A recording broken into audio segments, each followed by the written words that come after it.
quite this many people, but that's a good surprise. So thanks everyone for coming. Sorry, you were going to do a bit of an introduction. Yeah, I was busy. Well, thanks very much for everyone coming. Rick's going to talk for about 20 minutes on socialism, so it's the small task of making you all revolutionary socialists in about 20 minutes. Then we're going to open the floor for discussion. You're going to comments, questions, whatever you want, for say about an hour, and then we're going to talk briefly about the junior doctors. So, leave it to Rick. Okay, thanks. I'm Rick. I'm a member of RS21, which I still think we need a better name. We're called Revolutionary Socialism in the 21st Century. So that's mostly what this talk is about, socialism and the possibilities for a socialist future. I'm going to quickly run through what I aim to cover in the talk. There is quite a lot to cover, I'm conscious of that, so some of that stuff might be quite brief, and I encourage people to think about questions or things you want to discuss afterwards, and we'll get a chance to discuss that amongst ourselves afterwards. Okay, I'm going to talk about capitalism and characterise the current system we live under, capitalism, as compared to previous societies that came before it. I want to do that with an eye in order to show that the way we organise societies isn't static. It does change, it has changed, and it can change. I want to show as well, flowing from that human nature isn't fixed. It depends on a lot more than just our biology. I then want to think about the way capitalism as a system affects our human nature. And I want to explore an alternative, for me, the alternative to capitalism, which is socialism. How that might work, how that might come about.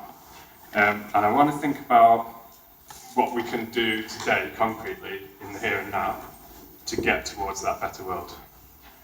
I'm going to quickly there break and ask you to discuss kind of amongst yourselves, just very quickly, literally a minute or 2 minutes, any questions that you have there that you want specifically to answer. I won't promise to answer them all, but I think that'll be a nice way of getting a bit of discussion going and getting and clarifying some ideas about what we want to aim to do with the talk. So if everyone's cool with that, just talk to your neighbour or those around you. What are the sort of key things, what brought you here tonight and what do you want answered? Yeah? Do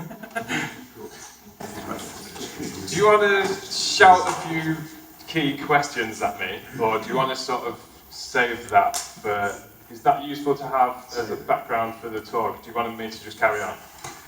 Or do you want to shout out a few suggestions and questions?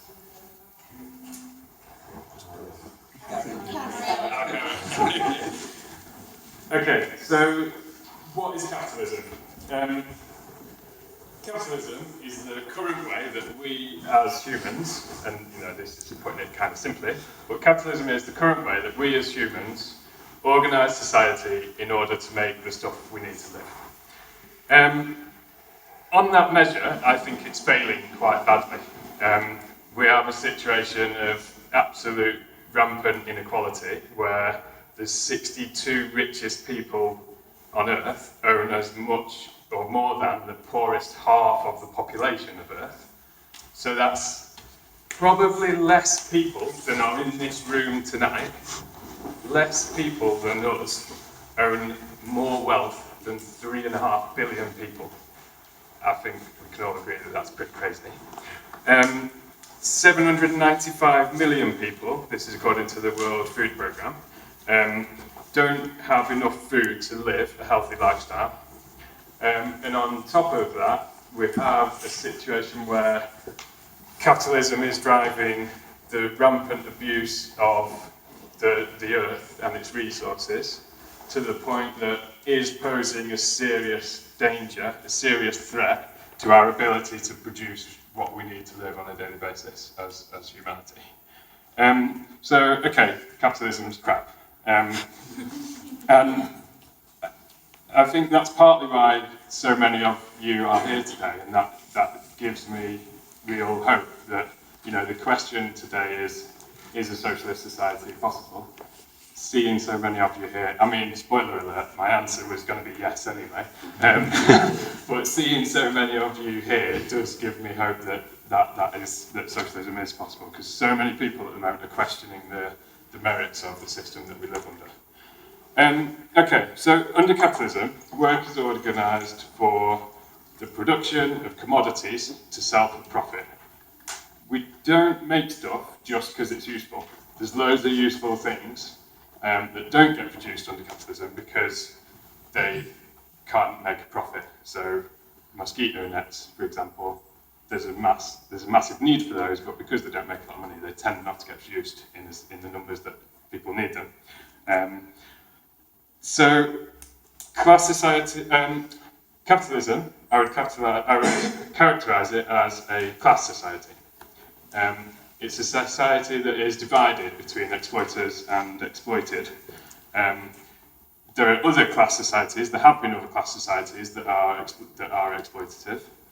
So feudalism, you had the lord or the king and the peasant, exploiter and exploited. Under capitalism, you have the capitalist, the boss, and the worker.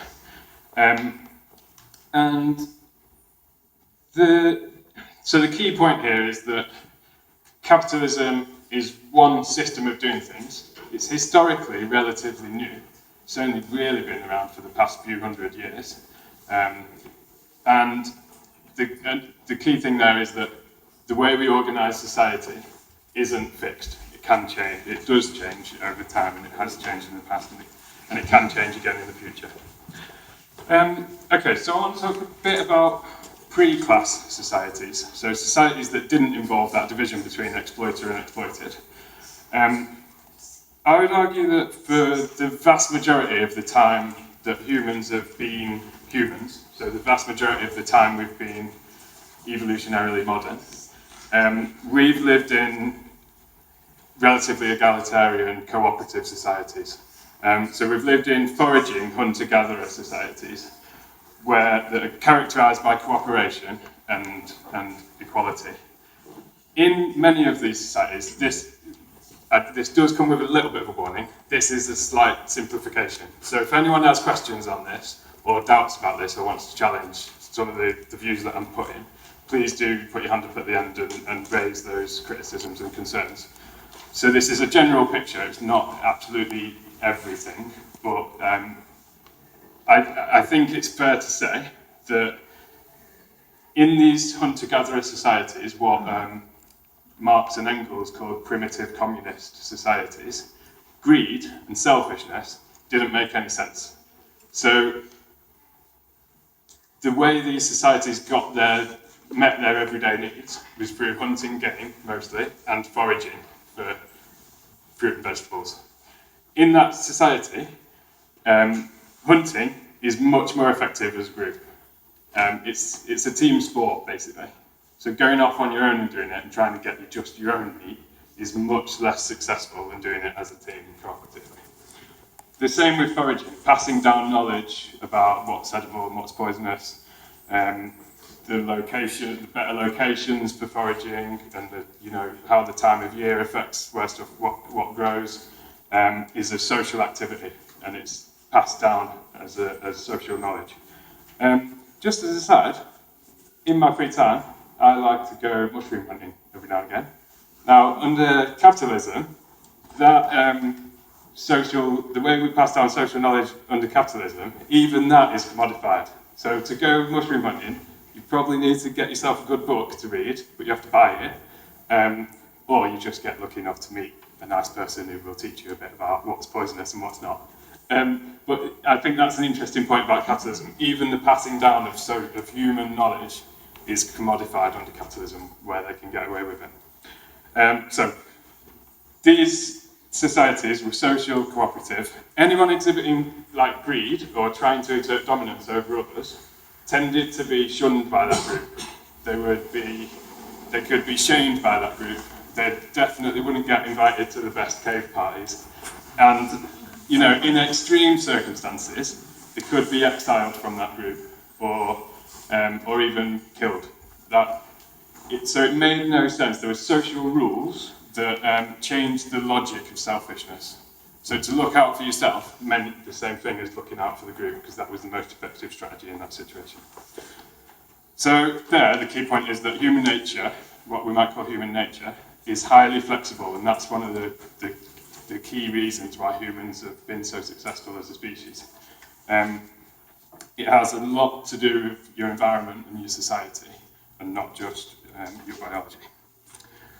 So where did exploitation come from? Again, this comes with a bit of a simplification warning, so again, please do raise questions at the end if you have any sort of question marks about this. But we lived in these egalitarian cooperative societies for the vast majority of human history. We've been evolutionary modern for 100 or 200,000 years. And class societies, which involved systematic exploitation, have only really existed, we think, for the past 5,000-ish years. So that's only 5% of human history. I don't want to make the point that that is some sort of human ideal, and the society we live in today is directly against human nature. I think it distorts human nature, but the point is that human nature isn't fixed, and that it can change, and that it has a lot to do with the type of society that you live under, and especially to do with how you go about the business of getting what you need to live on a daily basis.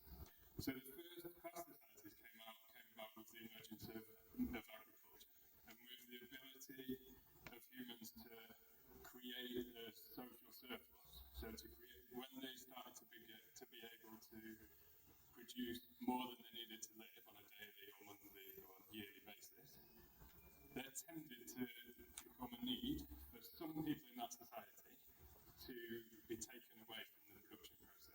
So they'd spend time away from the fields to essentially administer that surplus. And over time, in many of these early agricultural societies, not all, but many, and probably most, this administrative class came to direct the work of others and direct the division of the social surplus in a way that suited them better than the interests of society as a whole. So that was really the start of class societies and the start of a division between those who produce, those who work, and those who manage that work. And again, that is the slight simplification, so do ask questions or challenge that if you know. But again, the key thing there is that society, the way society is organised, affects how humans interact, and it affects our nature, what we might call human nature. Exploitation is a new thing. It's not been around forever. Okay, so I want to talk quickly, sorry, I'm trying to rush through things, but there is kind of a lot to cover. So I want to talk about how capitalism specifically affects our nature. So under capitalism, we have a set of social rules. Again, I talked about the social rules in the pre-class society, how they set the logic of self-interest. So it made no sense to be greedy. Under capitalism, again, that logic of self-interest is set by capitalism. So under capitalism, you have an elite minority, ruling economic elite, who control the wealth, and you need a job, right? So in order to, that means you have to fit in. You have to take part in a process of producing things for profit. You have to talk in a certain way. You have to look a certain way. You have to compete against other people who are also trying to get a job. Once you've got the job, you have to work in a certain way. And all of that is subordinated to the need of capitalists to produce profit. So, in order to survive under capitalism, I think it forces us to do things that we might see as selfish. On the way here tonight, I'm sure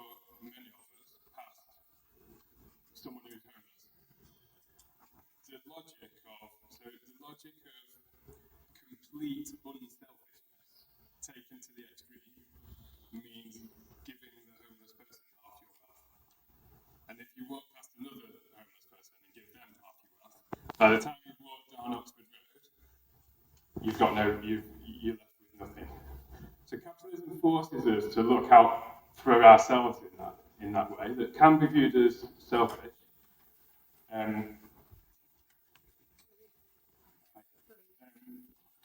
But at the same time, capitalism, even under capitalism, a system that works in a way that individualizes us, divides us, and alienates us from each other. Even under that system, we see brilliant examples of generosity and solidarity as well. We see, sorry, I've lost my notes. So yeah, millions of pounds are given to charity every year. And I think when you look at the statistics, poor people tend to give more money than rich people in terms of their relative to their income. We have this mass outpouring recently when with the conditions in Calais, the migrant camp in Calais, we had people sending truckloads of stuff down to complete strangers just in that brilliant act of solidarity to provide food, water, clothing to those people in a very horrible situation. So the key point here is that what you might call human nature under capitalism is a bit of a funny thing. It's contradictory. In order to so the system pits us against each other, but at the same time it draws us together. Partly, it draws us together just in large workplaces where we have to work together to some degree in order to get stuff done. But also it draws us together in that to effectively resist the worst effects of capitalism, we have to act collectively and cooperatively. And that brings us on to socialism. In writing this, I've tried to think of sort of my simplest possible definition of socialism. You might want to add your own stuff in, but I've sort of defined it as the communal ownership of the means of production and democratic division of the product of our labour. So what do I mean? Means of production, that means factories, offices, farms, power plants, hospitals, schools, universities, other stuff, I've missed stuff out. But there's stuff we need on a daily basis to produce what we need to live. So that's the communal owns of the means of production. Secondly, the democratic division of the product of our labour. So the stuff that we make in that process, we should divide that up democratically between us. So in this system, kind of goes without saying, production would be geared to what is socially useful, not just for profit. In a socialist society, the social rules, the logic of self-interest would be totally different. I think the idea of greed, the idea of denying someone else something so that you can have it, part of that comes from scarcity. So actually, we live in a really abundant world. We have the ability to produce way more than we need to live on a daily basis. If we had an equitable and fair way of sharing out what we produce, there would be no need for that greed, similar to in those pre-class societies, but a different way of getting to that. To act in self-interest would again mean a different calculation than just hoarding things for yourself. It would mean taking part actively in your local community or in decisions about your workplace. And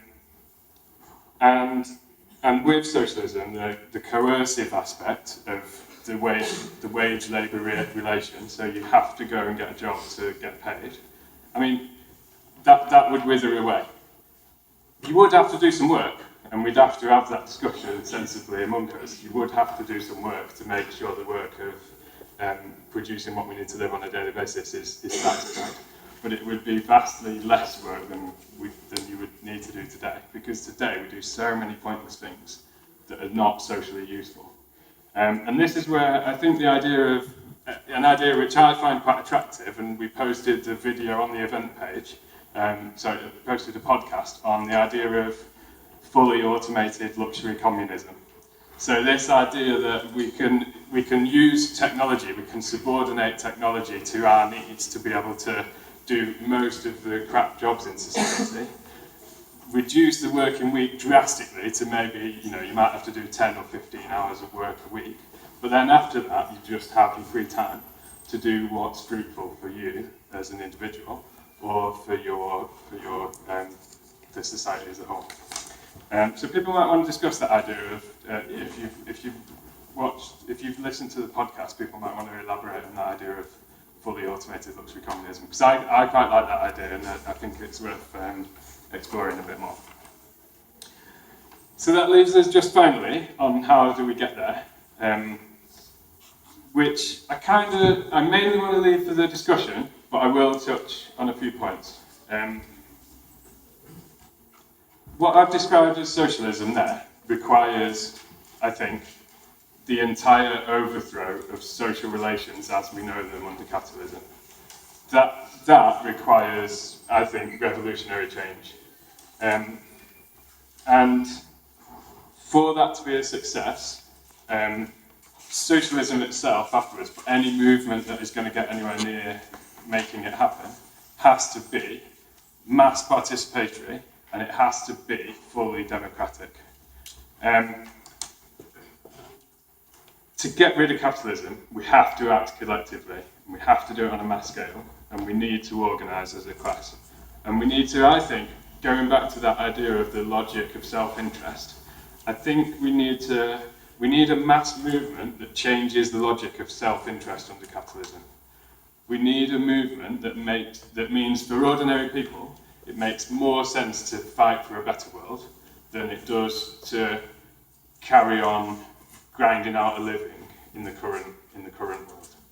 And I think that brings us to the key question of how we do that. How do we get that mass participatory, mass democratic movement? And that's one of the key questions that our organisation, RS21, is trying to grapple with. There's loads of questions that come off that discussion, which I hope we will discuss tonight, that we're also trying to grapple with. I don't think there's sort of one simple answer, but I think together discussing, and it's fantastic to see so many people here just wanting to think through some of these ideas. I think through discussing that together, we can get a bit closer to kick-starting that revolutionary movement that we need, and to hopefully getting towards a better world.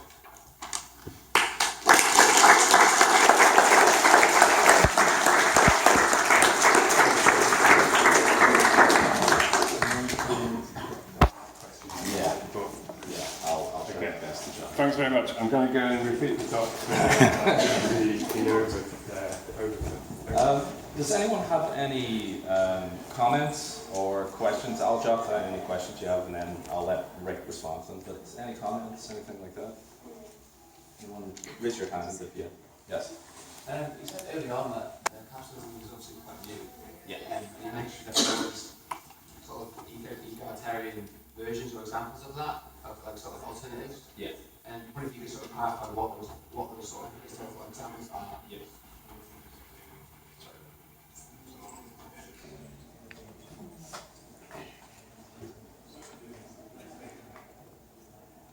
Anyone else? Yeah? Just want to make a couple of comments. I've been around quite a long time, but I've just retired, so all my working life I've been a trade unionist and socialist. And I think one of the things I just wanted to support, I thought it was a very good talk, was the addressing who has the power and how do you change that. And I suppose that's a different way of actually tackling the subject of this talk, because at the moment power is concentrated in a small number of organisations, financial institutions, governments and so on. And some companies, multinational companies are very, very powerful, and the press, the media. And I think that has an enormous impact, because when we're talking about, how people are encouraged to be selfish, when in fact, we're sort of hotwired into being cooperative, otherwise, we've never survived beyond Stone Age, then the media encourages people to be selfish. And when you look at who controls the media, it's not us. I think when the media was owned by people, then you wouldn't get the sort of stories, you get every day about, migrants swarming over here, and if you're disabled, you're a scrounger, and, if you can't get a job, you're a scrounger, therefore you're selfish, therefore you shouldn't be able. All those ideas are supported and enforced by a media that's controlled by capitalism, companies and so on, governments. And I think that's an important point to address. And the other thing, just quickly, was think about have we ever come across an ideal society? I think we've had glimpses of it, but never the real deal, because these things have happened within, world capitalism. But you get glimpses of it. I can remember the miners' strike in the 80s, and I was a young trade union activist, and we used to go to pit villages, particularly in Yorkshire and Lancashire, and for a brief period of time, in those villages, there was hardly any crime, people could leave their doors open, the whole village was, was in it together, and it was only a short period of time, and it didn't last, but it gave you a glimpse, just for that year, of how people could actually live in a different way. And I think the other examples are things like a couple of years after the Russian Revolution, before it all went down the pan with Stalin, where they had, suddenly they had women's centres, they had maternity services, they had education, they had the sort of, kind of living standards and welfare that they never had before and they've not had since. It was a beginning, but it didn't finish. But it just showed there was a possibility. There's other examples, but I'll shut up and let other people speak. That's great, thanks. Yeah, it's kind of a brief observation. I think one of the weaknesses of the organised left is that it's easy for us to diagnose the problems. We know what's wrong with capitalism, we know how it got to be. But I think we've got a real theoretical problem about how we transform to get to where we want to be. Yeah. And I think neoliberalism is the main success of neoliberalism has been to kind of crush the bargaining power of labour. And if you look at the power of trade unions over the past 30 years, it's declined massively. So I think you can sit here and talk about what's wrong, but I think the question of the social transformation and how we get there is really the simple thing we need to think about. Yeah. Good point. Anyone else? Yes. Could we ever see violence as being justified in the revolution? Violence.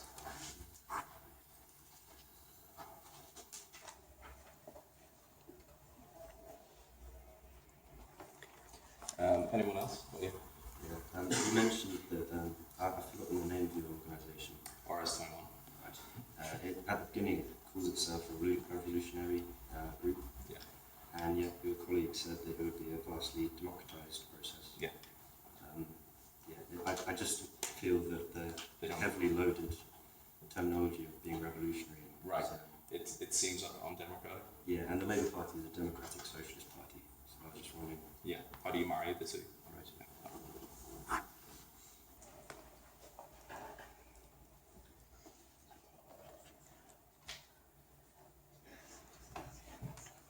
Yeah.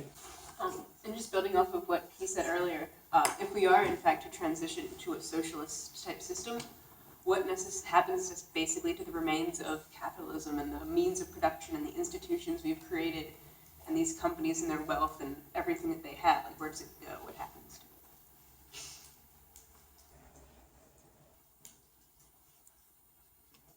Go on. Sorry, to kind of build on that point, how do you get the average person to kind of also participate in that? Because, again, I think the people in this room are obviously a smaller minority in the larger scale of things. The average person doesn't really care where the chicken on their table is coming from and care about how much they're paying for it. And to kind of go back to what you were saying about the exploitative nature of capitalism, the average person won't really care if the chicken's life is being exploited or the farmer is being exploited to kind of get the cost down. There's less problem with that at the moment. Supermarkets just bargaining with each other, all the farmers to get the lowest price goods to get to the people, because that's what most people care about. I'd say, how would you implement a socialist state with like corporate capitalism so entrenched? And like, I think social is dependent on like political and economic. So I think if you have a domino effect whereby, but how would you? I guess my question is, what economic alternative to like corporate capitalism could you implement? Right. So the economic. Yeah, the economics of socialism, something like that. But I think it'd be governed by the political, and then you have the social. Right.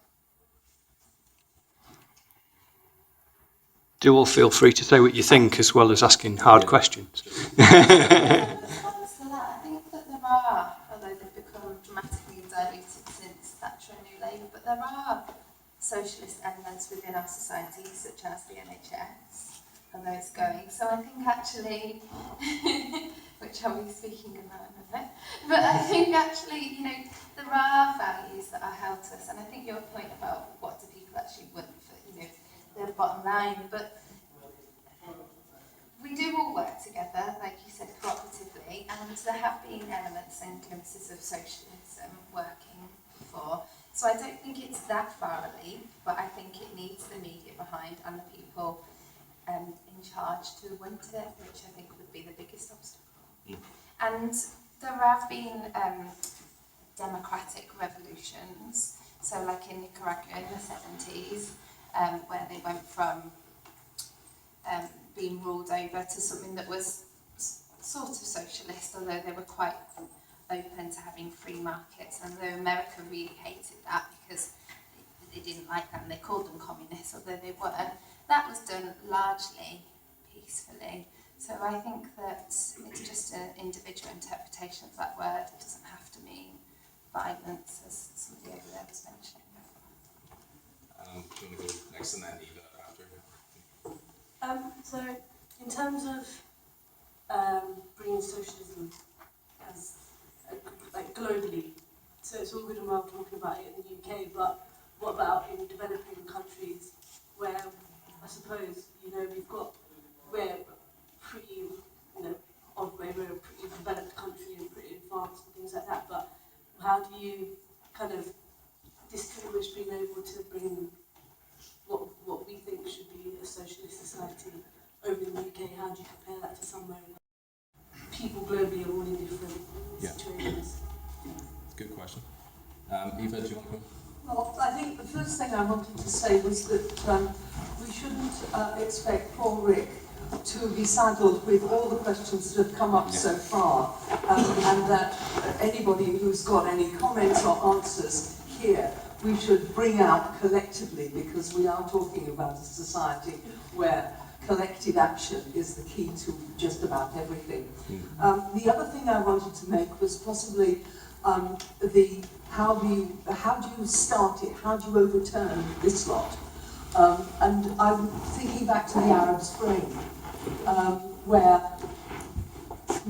hundreds of thousands of people would congregate together, and that did in fact topple the existing order. Now, what happens then depends on the detail of what can take its place, and whether there are people who, with deep democratic roots, who can talk about what is possible. And it depends a little bit on the discussions that have been had within that crowd before the soldiers come, because violence is not, I don't think revolutionary violence is absolutely inevitable, but what is inevitable is that the soldiers controlled by the existing, say, Egyptian ruling, will come with camels and guns and not be squeamish about killing people. So that how you counter that depends a lot on the discussions you've had while you've had the chance within those huge crowds. And for that to happen productively, I think, depends a little bit on whether there have been little groups that have already foreseen the idea of socialism and talked about it and wondered about all the snags and the things that we have to overcome in order to get it, so that that discussion can go through the crowd and be talked about by the crowd, so that eventually they can overcome the soldiers, possibly by convincing the police and the soldiers that they are on the losing side. In the Russian Revolution, I believe, the story goes that when the crowds were faced with soldiers and guns and horses, women who were in the crowd, women revolutionaries, crawled under between the hooves of the horses to talk to the soldiers and persuade them, and some of them did. So anyway, I shall stop talking but I think there are chinks in their armour, and the chinks in their armour are because their repression of a movement has to depend on people who can think, and that if we convince the people who are trying to repress us that they're on the losing side, we get them to come over. And that's how I hope we can win. Yeah. I was just wondering how realistic a democratic solution to this is. Is it, in 1983, there was quite a clear choice between sort of socialism with Michael Foot and capitalism with Margaret Thatcher, and she won quite a big landslide. I'm just wondering if just how much appetite in the British public there is. To kind of address the previous point and a little bit of the one before that, we don't necessarily have to see our political structures as adversarial to the common good and to socialist principles and ideals. There have been instances in recent history, in the past 70 or so years, where through democratic elections and what we would consider the standard way of governing ourselves, states have progressed towards more socialist ideals. Britain in 45 is a perfect example. Another one would be, as memory serves, Mossadegh in Iran in the 50s was voted in by a popular vote and began nationalising what was at the time Anglo-Iranian oil. That went fairly smoothly until the US decided that its money was more important than the well-being of Iran. But it isn't impossible or even unlikely that we can't use the existing political processes to affect a positive change for the common good. Sorry, I spoke before, but I just wanted to address the last 2 points, because when we talk about revolutionary violence, no, revolutions don't necessarily involve violence, or they usually do. As it was said, the capitalism defends its interests with violence itself. But 2 things about that. First of all, revolution just means turning around. That's the meaning of the word. World turned upside down. That's what happened in the English Civil War. So revolutionary isn't a definition of violence, but it often happens because the state is repressing it, because it's having its power threatened to come down to power again. The other thing is the examples that Comrade there said, which were very good ones, and also I think another example I'd give is Chile in the 1970s. President Allende, who was introduced a sort of socialist government, democratic socialist government, but because it was isolated, because there was no, it didn't go beyond Chile, there was no international support for that, and the enormous power of big business, particularly, American companies, they just smashed it. They destroyed it. They herded 3,000 people, was it 30,000, into the stadium and murdered them all. It was the most violent event ever. And that was because you just had a mildly socialist democratic government elected. And it was all backed by the US. The thing about socialists, I think it is important about that because after the Russian Revolution, when Russia came out of the First World War, those soldiers had lived in trenches, being killed, starved. We all know what it was like in the First World War. They had had enough. They were, they'd been through horror after horror in the trenches. To be able to persuade them, because these were soldiers, they weren't capitalists, they weren't bosses, they were ordinary soldiers that, that they should join the revolution. It wasn't an enormously difficult task, but often people can change their views very, very quickly in situations of crisis. So yes, now, most people just don't want to know, they just want to survive. But sometimes you get situations where there's huge upheavals in society and people's attitudes can change very, very quickly. Ian, did you want to come? Yeah, if I can, I just wanted to say something about democracy, because I think it's a word that gets used by everybody to mean different things. So you hear, the American government talking about spreading democracy around the world, which looks suspiciously like spreading money-making, for the benefit of a 1% across the world. But if you go back to what the word democracy means, it means the rule of the people. And most of what passes for democracy, I don't think is democracy. So you look in this country, we get a vote, every 5 years for a bunch of people who sit in Parliament and don't do what they said they were going to do when we voted them in. Most of the power in society doesn't even sit in Parliament anyway. It's your boss if you work in, it's a police chief, it's an army general. There's all these different people who have power over our lives because of their economic power, if you like, that's not controlled by the democratic process at all. It's totally outside it. And they're trying to roll that out. When you look at something like TTIP, have people heard of that? This new treaty that the EU's trying to negotiate with the US. The idea is that corporations can take states to court if they do things that impact their profits. So if a government passes a law they don't like, they can sue the government. So you've got very, very limited democracy, I think, in a sort of capitalist society like we've got. You've got this kind of facade of democracy. But to have real democracy, you've got to have the people having power.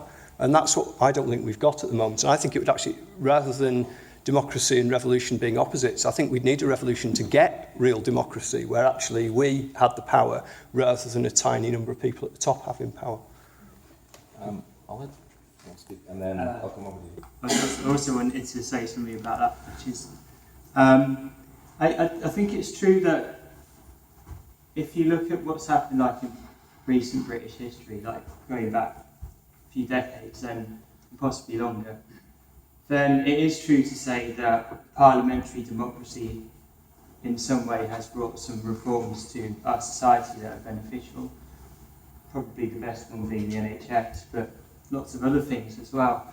But we've also seen since Thatcher a reversing of that, and that's why we have now, I don't know what the statistics are, like less than 1% of the population owning more than 50% of the wealth. That certainly wasn't the case 30 or 40 years ago, when the tax on the top 10% of richest people was something like 90%, and now it's 40%.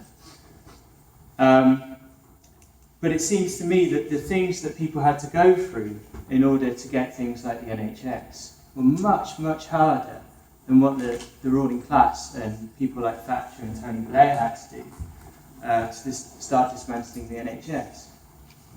Because they're in control of some very powerful institutions.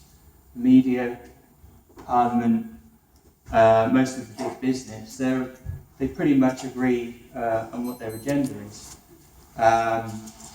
So I don't want to always have to be battling against the tide to at best. I mean, what's the movement at the moment? The anti-austerity movement. We've already had, like I say, 30 years of rolling back of state services and that kind of thing. So we're struggling to defend what's existing now, and there isn't much of it left. And I think the question I want to kind of ask is, I think it is worthwhile, like, supporting Jeremy Corbyn, it is worthwhile thinking about elections. But I think if that's the limit to what we're doing, then we've already kind of lost, because the ruling class don't think just in terms of elections. They, like I say, they own the media. And things like culture are very important. Music, art, education are all ways of achieving. All of those have to go together. It's not just about getting enough guns and storming Parliament. It's about thinking about how, like, Thatcher kind of changed society to some extent. Maybe people are a bit more selfish than they used to be. But that can be reversed. It has to be like a popular movement thing. So that's what I want to kind of. I don't have the answer to like how that's going to happen, but I'd like to hear what people kind of think we should be doing. I'll just go ahead. I'll come to you. Sorry. I just want to address the commonly held notion that what we call liberal democracy is taken across on a slip every 5 years. It's only that because we let it be that, in my opinion. If you look through the long history of the progression of workers' rights, for example, the Chartists in the 19th century and the advent of trade unionism, that applied pressure outside of election cycles to politicians and to the ruling class. And if only out of the sense of self-preservation, massive strides were made progressing towards what most here would consider a much more ideal society, like the end of child labour, the beginning of workplace rights, and the ability of the lower classes to engage with their bosses on something approaching equal terms, and like health acts and women getting the vote. That doesn't happen just once every 5 years. That happens through lobbying your MP. Lobbying is a dirty word because we associate it with big business. We can all lobby our MPs. My own MP, through the pressure of people in my constituency, actually changed what he was saying on a subject and started pushing for what the constituency preferred.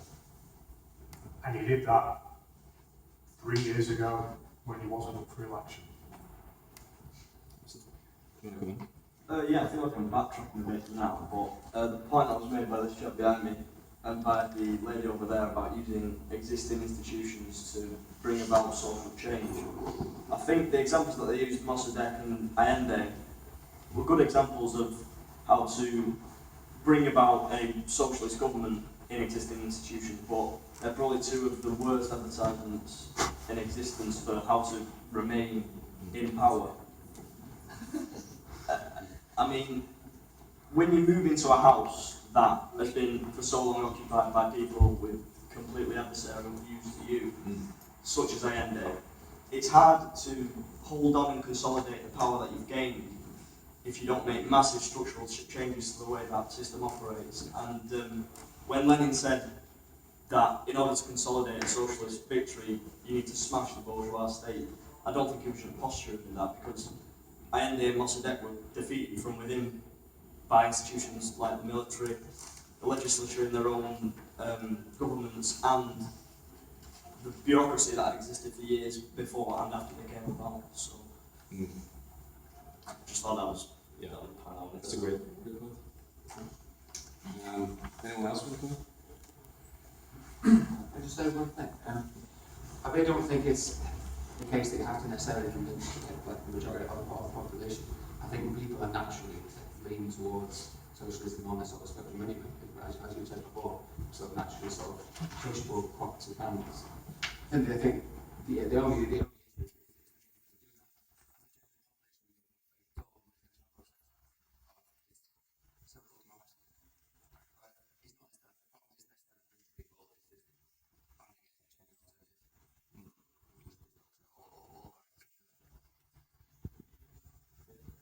just to say briefly, like revolution, whether it be violent or not violent, I think the one thing we could expect is to be a process rather than an event, and probably quite a lengthy process.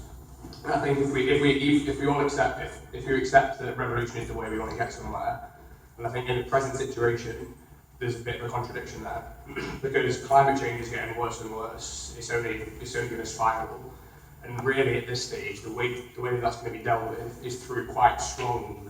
The only way it can be dealt with is through strong central government action to stop the power of oil companies, stop them digging fossil fuels out of the ground. And I just wonder if there's a contradiction between wanting a mass participatory democratic transformation and then with the immediacy of needing to stop runaway climate change, which probably requires quite central action.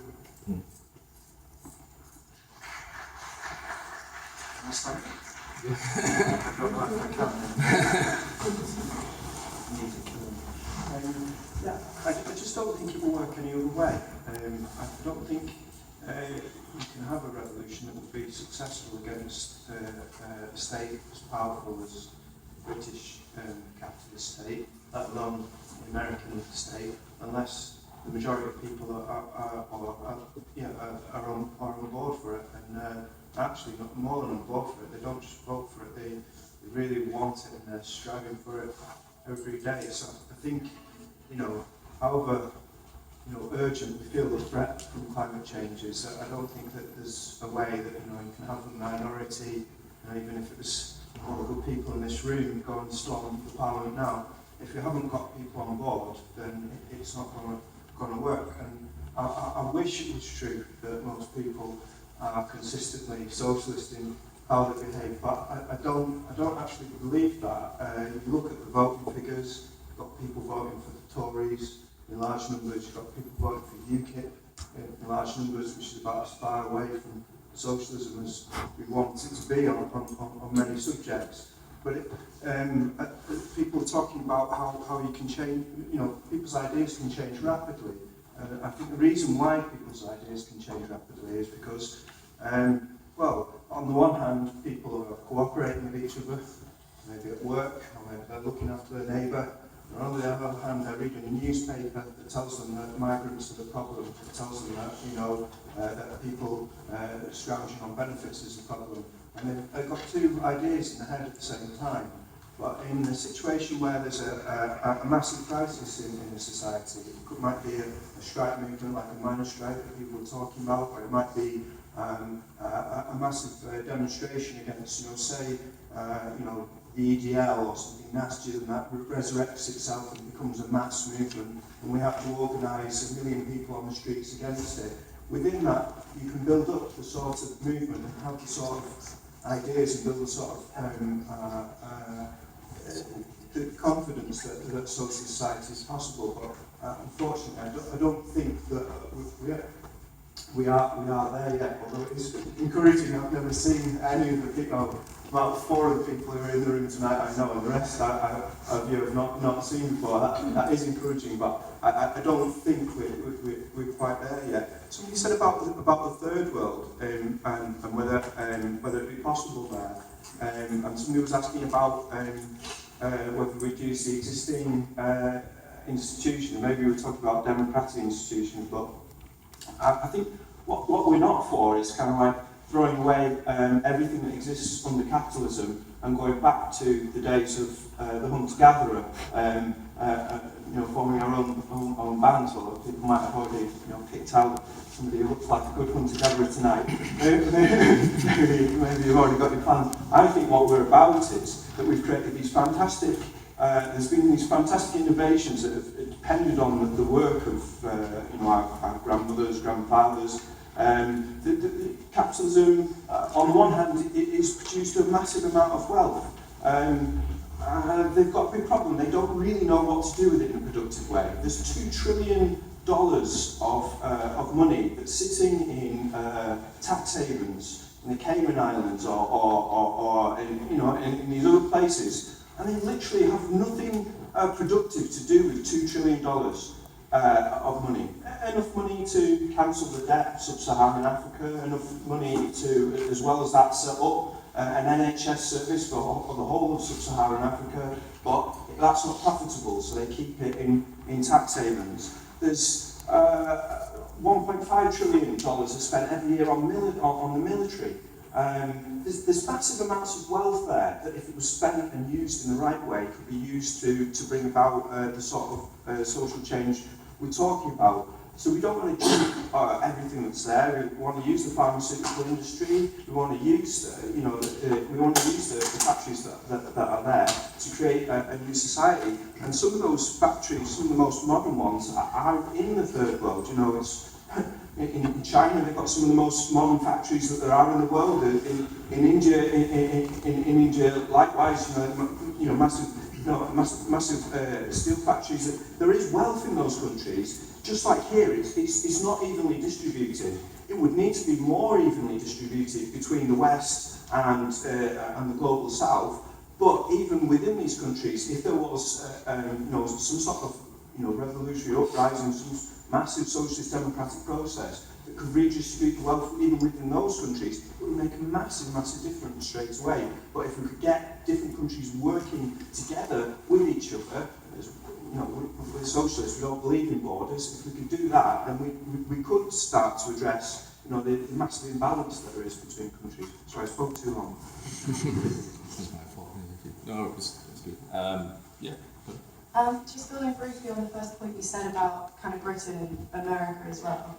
I always kind of look at America right now as a bit of a lost cause, just because of everything that you see that's coming up, and Donald Trump ran for presidency and now he's actually seeming like got a shot, and it's all kind of building up. And I think that if there was a country who would start the social change, I just don't think it would be America. I think that it would be, it could be us, and I think we have a better shot of doing it. And especially if you look at things like the financial crisis and all the excuses that were made for all the investment bankers that put millions and millions of people out of jobs, and nobody was arrested for the stuff that was made there. You had like judges passing laws letting big corporations do illegal stuff, and it was just kind of overlooked.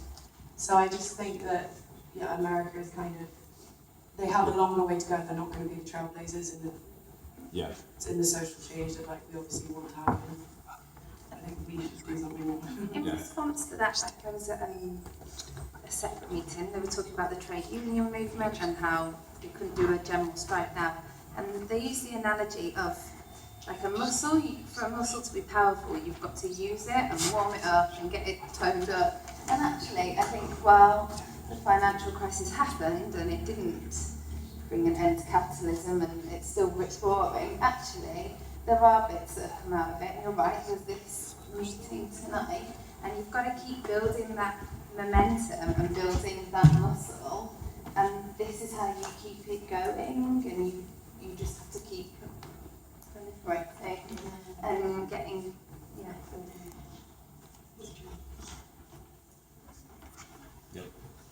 Kind of got 2 quick points. The first one regarding developing countries.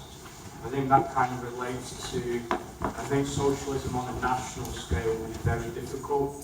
A recent example, Greece, the whole kind of fiasco that was going on with the debt crisis. Syriza got elected, said they'll stand up to the creditors, eventually Tsipras is kind of buckled.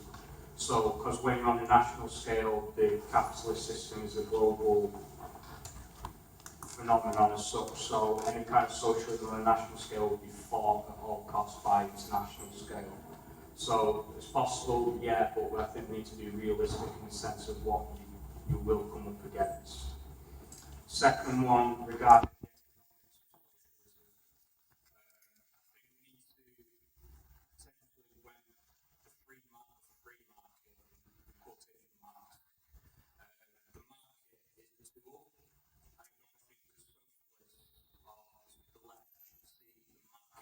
necessarily such a devil. I don't think the market is monopolised by capitalism. There is a strand of socialism called market socialism, so where you have companies where they'd be cooperatives, but then they would themselves be competing in a marketplace. So that was just a brief point. Colin, then yourself again.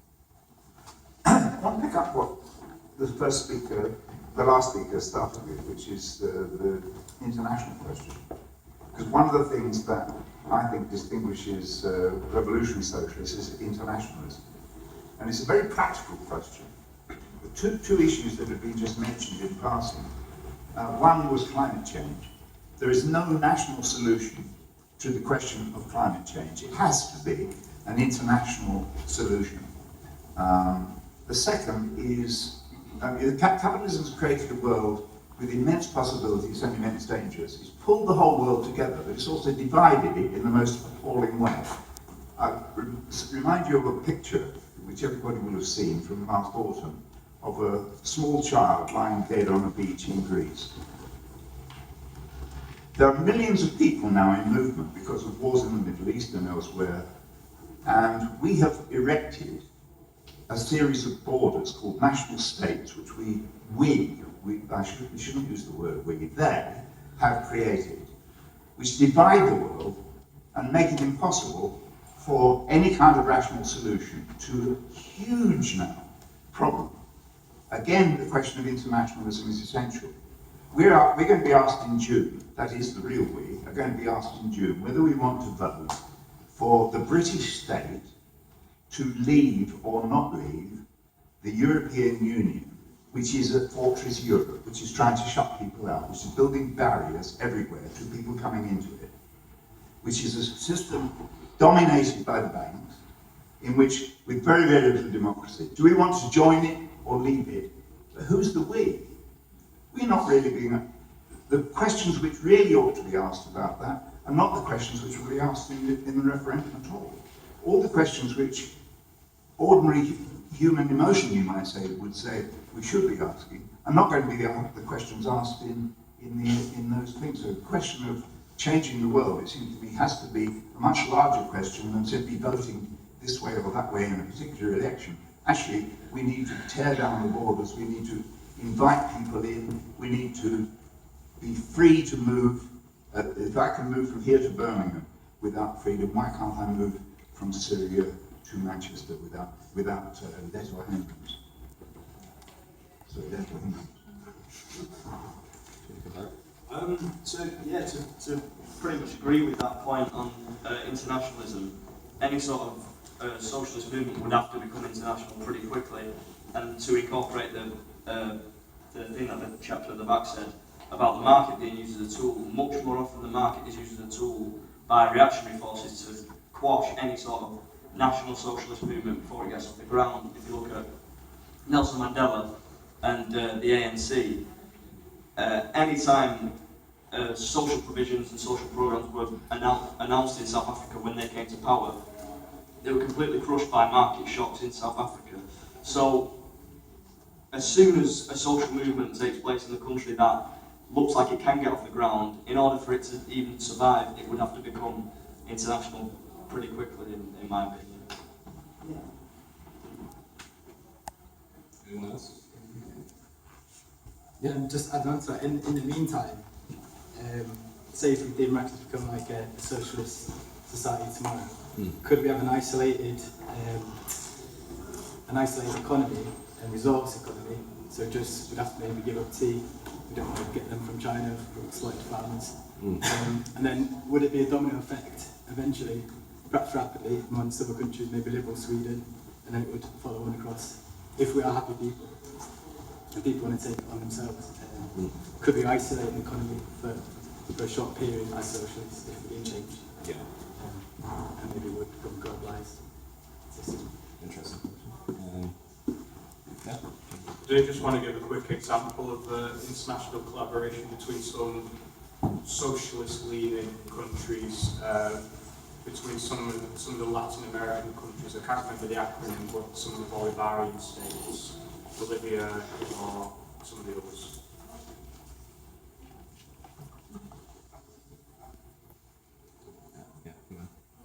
I was going to throw something out again about kind of the method of social transformation. I think someone there mentioned about like building up a muscle. And if you look at kind of social change throughout history, the method for a lot of that has been through labour activism. And you might be guessing at the moment there's quite a lot of muscle wastage within the labour movement.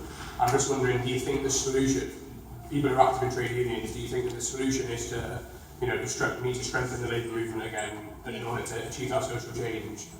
And if not, are there other methods we can use to influence change in society? Because I think the typical tool used by the working classes in history, you know, industrial action, labour activism, is massively diminished at the moment. And I think that's like a central problem for us.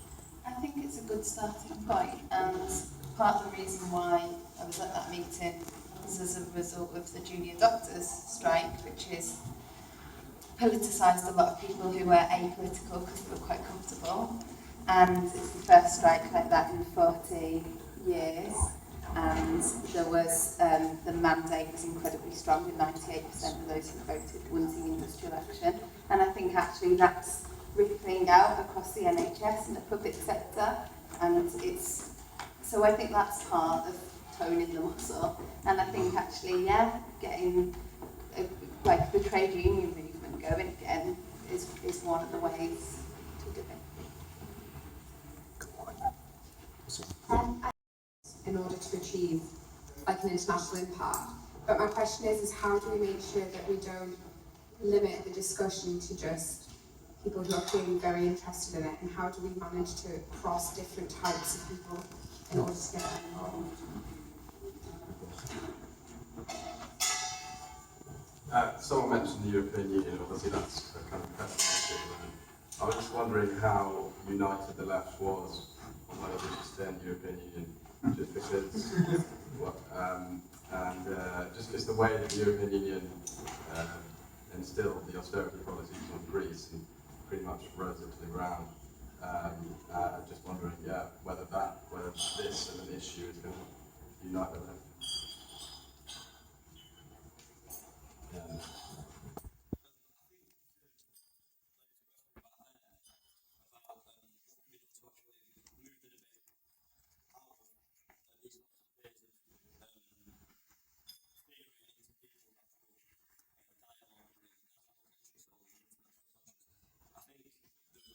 Two previous questions before that, the conclusion was how people are doing that. Real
get together in groups to act at a particular problem is also a very good sign.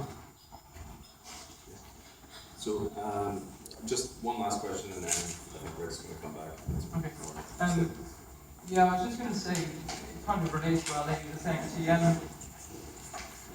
I don't know a great deal about RS21 as an organisation, to be honest with you. My view is that there's obviously a hell of a lot, the more you look, the more organisations you've got on the left. And as you mentioned, there's 20, you say 20 groups within Manchester trying to do one cause. And we'll agree that, if you want to achieve something, really, you need a big movement. You want more people working together, you've got a better chance of achieving it. And it seems to me that the more and more groups there are, the more fractious you're being, you're going to essentially doing the opposite of what you're trying to achieve.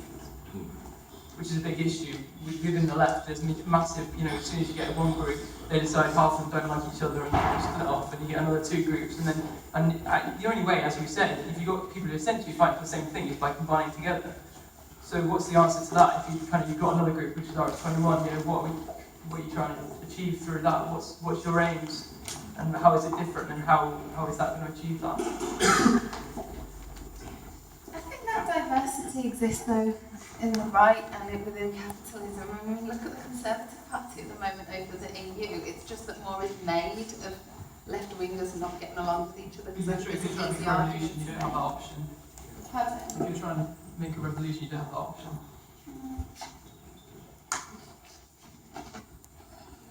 So, I'll just feed you questions. It's, yeah, there's going to be a danger maybe you'll take up on points people have already made, and we'll move on with things, and then I'll forget to ask questions, people that are very good questions. But we'll get going with the working class, or a large section of the working class, elected Thatcher for 10 years or more. She was in government for 10 years, and there seems to be full, or that would be one way of viewing it. So how realistic is socialism given that state of play? I'm not entirely sure how to answer that question. I'm not greatly sort of knowledgeable of that particular time, Thatcherism, and how.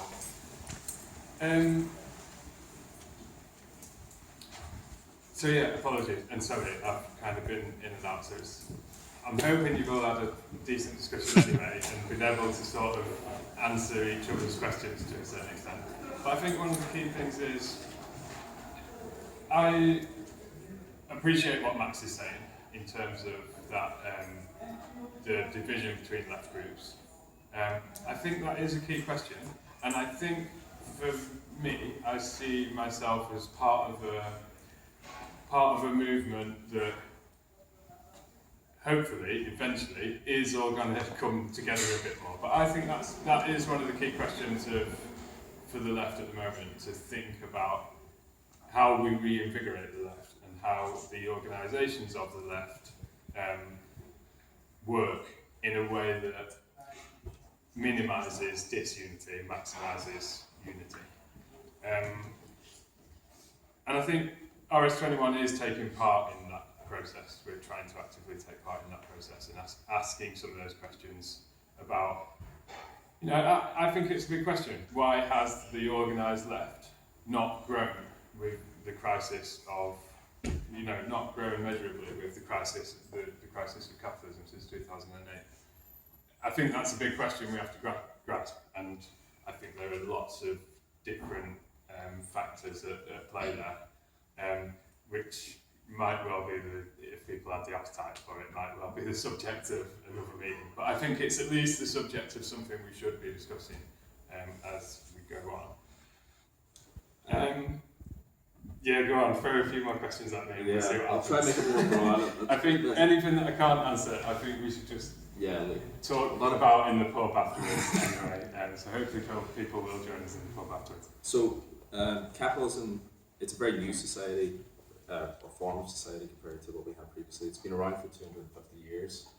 But what are the examples of societies before that are egalitarian? Like, what examples do you have from history that points to that socialism is realistic? I think a lot of the evidence in terms of where I came to those conclusions about pre-class societies, hunter-gatherer societies, quite a large part of that evidence comes from actually viewing societies of that type that have survived into the modern age. So there are a small number of those societies, maybe even today, that still exist and still look something a bit like that. They have to, any that exist today have, I think, been distorted in many ways anyway, just by contact with capitalism and by the fact that these societies used to have a lot more space without coming into contact with crazy systems like capitalism. But also, I think, and I'll have to be honest here, I don't know, I'm not an anthropologist, so I don't know the details of how these conclusions are exactly, how they come to these conclusions. But I think that picture of the vast majority of human history being in classless, what you might call tribe societies, primitive communist societies, I think that's generally accepted amongst anthropologists, amongst the majority of anthropologists. So partly based on observations of modern societies that look like that, but also on study of archaeology and anthropology. And again, I have to admit, I'm not an expert on that, so please do correct me if you think. Go away and do more reading and then come back and challenge me, because I might get it slightly wrong. What happens to the remnants of capitalism and socialism? What will a socialist society look like? Yeah, I think that's an interesting question and a useful question, because there is this idea amongst so there's this idea of smash the state, get rid of capitalism entirely, smash it up, smash it to bits, and we'll have something nicer. I'm with that. I like the slogan "smash the state," but I think in reality we will keep bits of capitalism that are useful. So there will be a need under socialism to coordinate the acts of society, to coordinate and organise society. I think it would be very difficult for us, just in Britain, to be able to grow and provide what we need to live on a daily basis. So we'd have to coordinate internationally in order to share resources. So part of that infrastructure, I think, of capitalism is highly useful, and we would keep any bits of capitalism that I think we could use. The key thing is subordinating them to our interests, subordinating them to the interests of the majority rather than in the interests of a minority for the pursuit of profit. I think the question also relates to ideas around the government, so the ideas of parliament. It relates probably to questions around, can we elect a socialist government and to make the change to society for us? And I think while it's desirable to have socialists and people who want a better world in parliament, in government, I don't think the capitalist parliament or the capitalist state is a tool that we can use to get rid of capitalism. It is a capitalist tool, and I think it needs overthrowing in that sense. But the key thing about the socialist revolution is that idea of the complete overhaul of social relations, so how we relate to each other as humans. In that, we might use bits that capitalism has given us that are useful, and we might chuck away other bits. One more question, or Mary? How long do you want to? Just go quick. Just one. Okay. Yeah. All right. Yeah. I think everyone's getting a bit tired, so we should speed up and go to the pub or something. But go on, any other questions that are key? I think we've covered most kind of a grind. So I don't know how. One more question or? I think it's very hot in here. People are starting to drift away. I think we should have a quick update from Mary on the junior doctor strikes. That's a really important issue. But I would say just thanks for coming, and sorry I've been absent for a lot of the discussion, but I'm sure that was a useful and interesting discussion, and I hope that we can carry that on. If you've got any ideas, any questions or key things that you're interested in that haven't been covered, maybe we can talk at the end, either just here or in the pub afterwards, and we can think about. So we can do other meetings on topics that you're interested in. So we could organise future meetings for stuff that you think hasn't been covered well enough. And apologies again for sort of coming in and going out.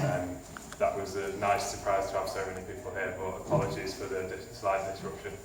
So thanks for coming.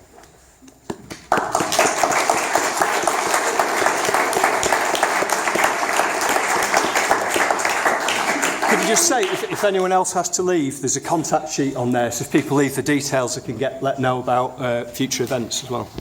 I won't speak for very long because I know everybody's a bit hot and tired, so I'll just give you the headlines. I'm Mary and I'm a junior doctor, and I guess you've probably heard about the ongoing junior doctor strikes and the contracting position.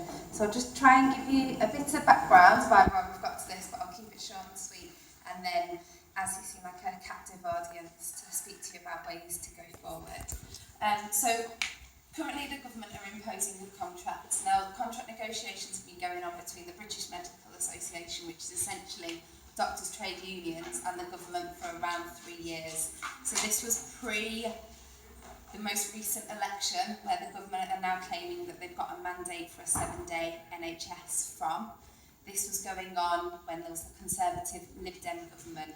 And in that, around 2 years of contract disputes and apparent negotiation, the government were quite strong on what they were going to hold. So come August this year, the government said, right, we've got, the BMA said there's 23 points which we can't agree with because it would be unsafe for patients and unfair for doctors.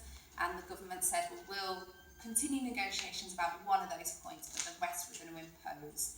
So that was August this year, and that was the point, pretty much, that junior doctors became politicised across the country. The BMA balloted for industrial action and got a 98% mandate for industrial action. So I just want to clear up a few bits. We already have a 7-day NHS. We've got an emergency 7-day NHS. This is an ideological tool that the government are trying to use to actually get 7-day elective services, not necessarily because there's a great deal of public demand, but because that is what the private sector would quite like to buy.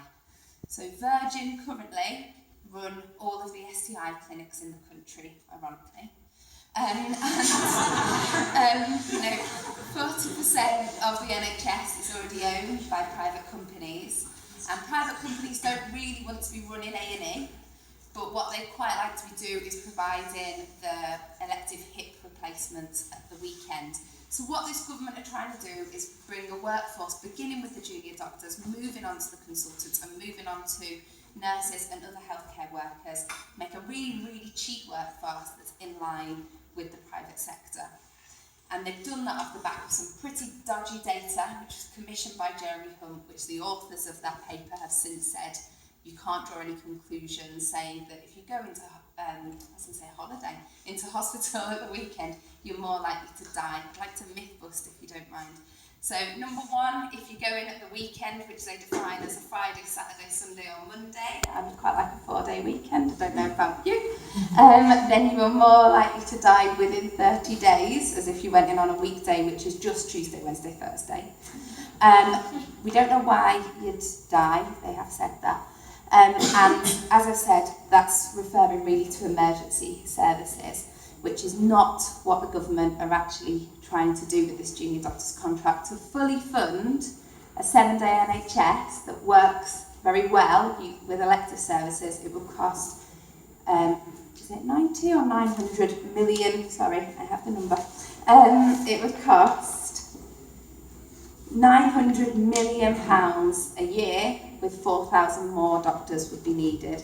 And that's actually not what the government are doing. They're spreading us more thinly. So I don't know if I've got time to hand this out, but this is one of the newly proposed voters that's off the government website, so I'm not just making it up. Now, currently we have a chronically underfunded NHS and understaffed NHS, and they want to spread us even thinner. So if you look at week 3 on this rota, and I have just got a job to become an obstetrician next year. So, well, this is good.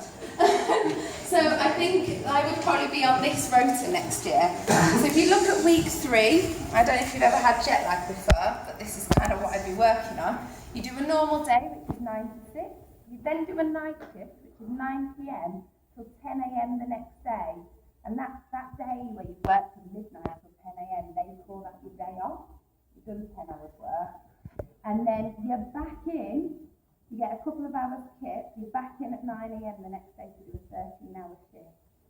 And then you just work for a normal 10-hour day on Friday. Now on that Thursday night, when I'm that jet lagged and knackered, you will need, maybe you've never had the cesarean, but you will need in your emergency cesarean section that I've got to deliver a sick baby on a dying woman in 30 minutes. You want that? Nobody wants that. And this is the rota that this government has drawn up for ideological purposes, not because they actually want to improve the health of the nation, because they want to make profit out of the NHS by selling it off, and they don't want the NHS to be their problem. So while I'm stood here as a junior doctor today, because I don't want to work under this contract because I think it's unsafe, this is actually about the NHS. It's everybody's fight in this country if you believe in the NHS. It's also about democracy. This is a government that got in on 29% of the vote, correct me if I'm wrong, and they are imposing a contract that a large proportion of the country don't agree with. So please, we've heard about lobbying your MP, lobby your MP, join us on the picket because there will be more industrial action. I'm not sure exactly what shape or form at the moment, but there will be more industrial action, and I think large swathes of the media will turn nasty, despite the fact that this is quite blatantly an unsafe contract, and that they will start with us and take it out to all of the healthcare workers to make the NHS essentially a dangerous and defunct system. So please, please, please stand up and fight for it now.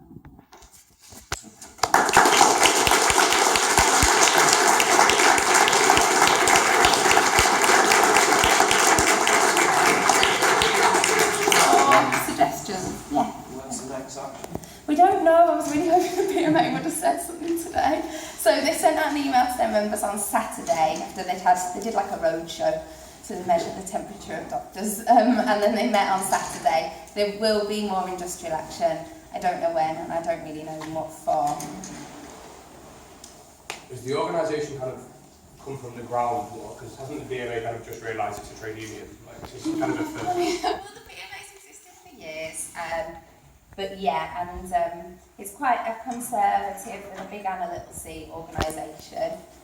But I think even members of the BMA who would never call themselves or affiliate with the trade union normally have realised how damaging this contract is. So yeah. I think the thing we fear along with this is the NHS actually being privatised. And how do we stop that implication from the government by privatising the NHS?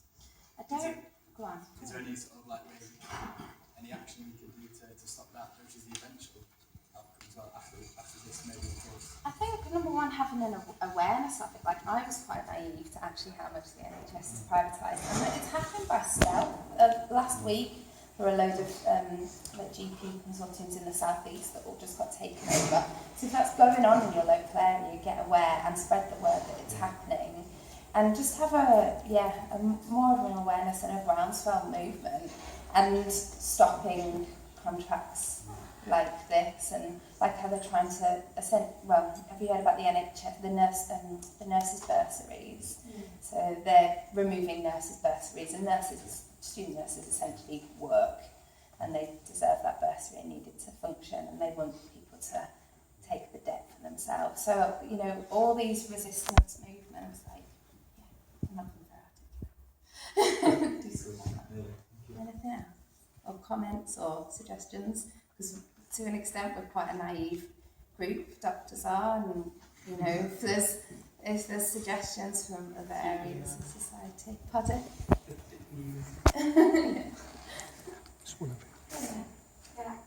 I'm a nurse, and they asked in the lecture when the bursaries were being cut how many people would be affected and how many people wouldn't have applied if the bursary hadn't been there. And the majority of them stay at home anyway, so even then they're not spending much, but like 60-70% of people put their hands up and said that they wouldn't apply. And also, so I did graduate medicine, so we had people who had been paramedics or nurses or teachers, for instance. We had one woman and she went to medical school. Her first year of uni medical school was her son's first year of uni as well. And she got, you know, so much experience to, I'm sure she's probably a better doctor for me because she's been a nurse and a teacher before. And they wouldn't be able to do, she wouldn't have been able to do that if she wasn't getting a small bursary. So we're just losing a lot by this. Would you be happy to see people like who are in this room at your next picket line? I would, yeah. It's not, I'm just guessing it's an open invite. There won't be We just say we've seen it as well. We've seen it, yeah. It's been huge. There has been a lot of support, which is why I'm here, because Rick came down to the picket. But yeah, like, come down, please. You know, we need to show actually that there is public support. It's not just our fight. Thank you.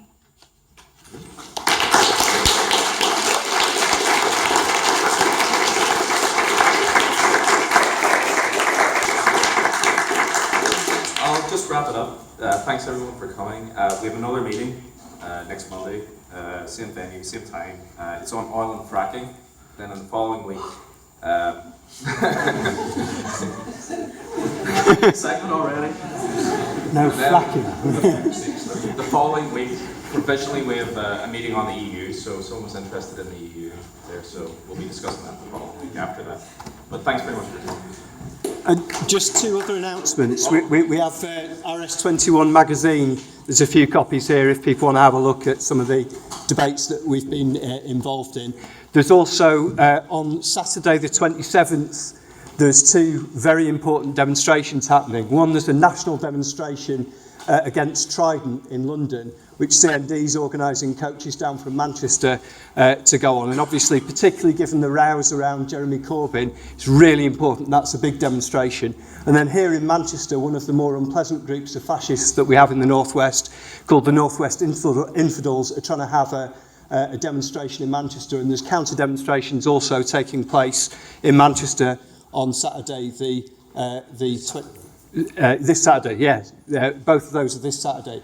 And if you haven't left your contact details for future events, please do as well. And we're going to the pub. And we're going to the pub.